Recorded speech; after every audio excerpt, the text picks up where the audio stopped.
आपण पाहताय महाधुरळा.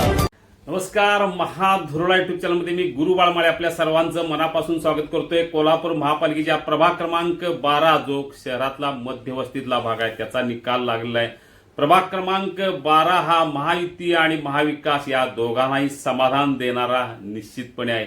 इथं राष्ट्रवादीचे आदिल फरास, राष्ट्रवादी शहर अजित पवार गटाचे शहर अध्यक्ष आदिल फरास हे विजयी झाले. तिथं ईश्वर परमार काँग्रेसचे माजी नगरसेवक पराभूत झाले. 2 वेळा ईश्वर विजयी झाले, आता तिसऱ्यांदा पराभूत झालेत.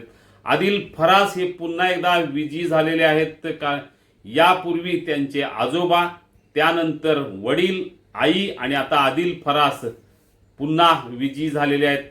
त्यानंतर अस्किन आजरेकर हे विजयी झालेले आहेत. तिथं रमेश पुरेकर आणि रियाज सुभेदार या दोघांचा पराभव झालेला आहे. माजी नगरसेवक 2 माजी नगरसेवकांचा पराभव इथं झालेला आहे आणि अस्किन आजरेकर हे विजयी झाले. गणी आजरेकर यांचे सुपुत्र आणि निलोफर आजरेकर यांचे पती जे माजी महापौर होत्या त्यांचे पती आहे. त्यामुळे आता अस्किन आजरेकर यांचा विजय, या दोन्ही जागा महायुतीला आणि 2 जागा महाविकास आघाडीला आहेत. त्या स्वालिया बागवान आणि अनुराधा मुळीक या काँग्रेसच्या दोघांचा विजय झाला. इथं अमृता पवार, वैष्णवी जाधव, अमृता चव्हाण या तिघांचा इथं पराभव झालेला आहे.